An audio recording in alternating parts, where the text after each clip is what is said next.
may be thinking. Oh, you don't. I'm not Brad Pitt. Sorry. And you know, I could get more women to talk to me on the phone except for one small problem. Caller ID.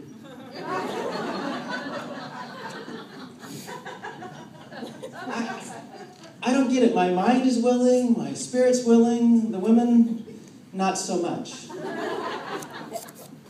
I'm an Aquarian. Are there any Aquarians here? Oh, yeah. Yay.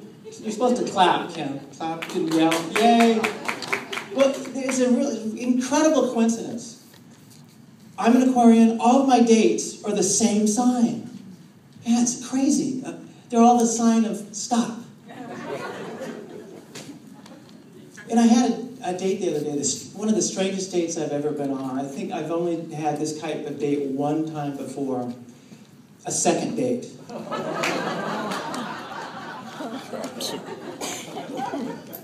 And I have to apologize to all the women out there. For most of my life, I've had a horrible habit of staring at beautiful women. And I have to apologize because I completely forgot that my iPhone takes pictures. It was funny on paper. And then the tag is, and movies too. And I've kissed a few beautiful women, in fact, lately. And Charlie, it's not as great as you might think. Really, a lot of them get really upset.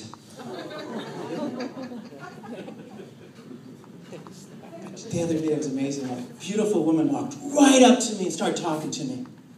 She was lost. And guys, this is just for you, but the ladies can listen. What do you say to a beautiful woman? I mean, what do you say?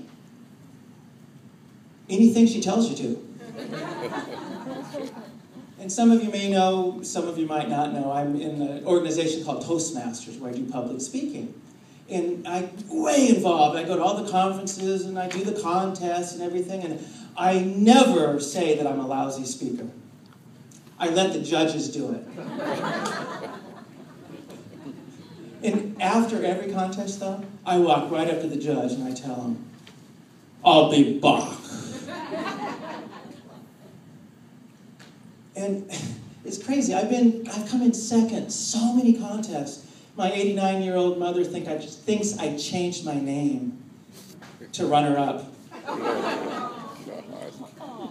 Yeah, but seriously, honest to gosh, 3 years in a row I've made the Founders District Conference International Speech Contest Finals, where 8 members of 4,200 members come together and compete, and I've been there 3 years in a row.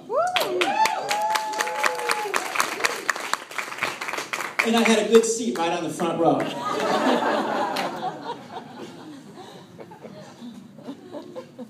I met somebody that they think I'm cute.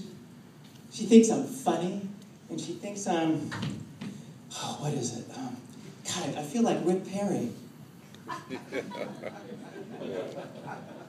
Thank you. Let's see, she says I'm cute, she says I'm funny. Oh, she says I'm smart. And I have a pet name for her. I call her Mom.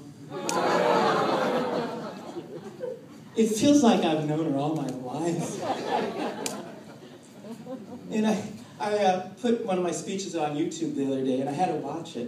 And I do it too, but especially older people, you know, they'll say something and then they mumble what they're thinking. She said, David, I loved your speech. And then she mumbled, I'm glad it's over. But she's actually quite the philosopher. She says, David, it's not so much what happens to you. It's where you place the blame.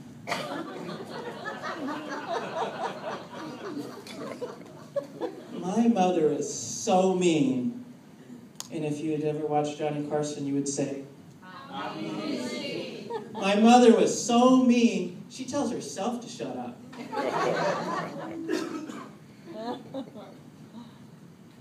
I was married. Hello? I was married once, and that's not the joke. I guess it could be a joke. I'll make a note of that on my iPhone when I'm not taking pictures. Where was I? Oh, and she, oh gosh, she reminded me of hot dog when we were first married.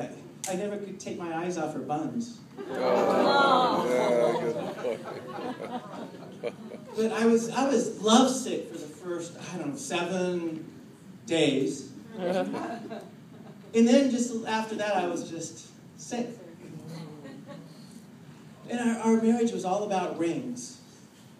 Engagement rings, wedding rings, suffering. Whoever coined the phrase, love is never having to say you're sorry, who was never married to my ex-wife.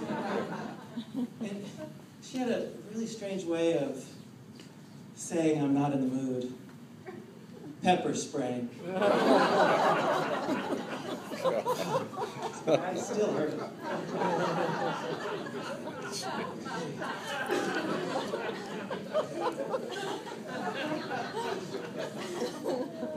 I had a real girlfriend once, and she actually said, she said, David, you remind me of Disneyland.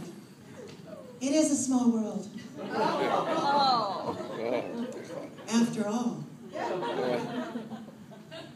All of my romantic encounters, it's an amazing coincidence. Chris, what's the plural of coincidence? Coincidences? Quincy-I? Coincidences? Anyway, another coincidence happened. Where was I now? Let's see. I forgot where I was now. No, that was great. Oh, I know. All my romantic encounters occur in the same location. In the same, like, all of them. My imagination. But I did find something soft, smooth, cool to help me through the night. Chunky monkey ice cream. And this is another one for the guys. I've discovered that fine line. You know that fine line in between harassment and attraction? That fine line between harassment and attraction. It's actually quite simple. It's called the police. And this is a spiritual place here, right? And it's a little different than religiosity. I found I'm actually a perfect person to be religious. I'm gullible. I gotta get this one right.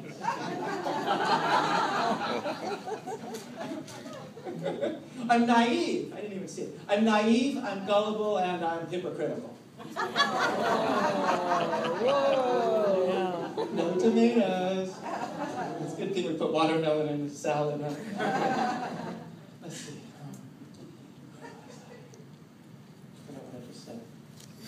Tomatoes, watermelons. No, that was a bad one. Oh, we were spiritual stuff. Spiritual stuff. Oneness. Chris, I understand in oneness and everything. So if we're all one, shouldn't it be a little less crowded? Or more crowded. And then we all want to go to heaven, right? We all want to go to heaven, just not today. And a lot of us believe in reincarnation. One thing nice about here, you can believe or not believe. But there's something quite amazing about reincarnation. Did you know, Claudette, that people are dying to try it? Oh, yeah.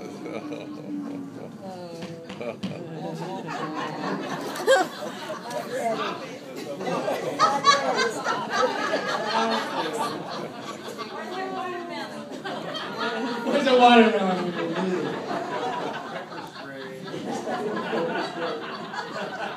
I hate pepper spray. In my speech you heard that I was ready to go back to work. I got a job. And I think they really like me. Like, not only the boss, she calls me that too, but everybody calls me the same nickname. You know, when you get a nickname, it must mean they like you. They call me Slacker. And another thing that's wonderful about the Spiritual Center is we're always trying to improve ourselves. We're not trying, we're doing it. And one of the ways we do it is we set goals. And I finally set a goal, you know, kind of like that fine line. Not too hard, but still achievable, but where you have to really work hard, but you can make it. Yeah, I got it. Breakfast. And the last joke, you'll be happy to know this is the very last one. Joseph Campbell, most of us know Joseph Campbell? Yes. He coined the phrase, follow your bliss. Well, it's crazy. David, every time I try to follow my bliss, I wake up with a hangover. That's my act. That's it. That's the last one of the evening. Aren't you happy? Thank you, practitioner David.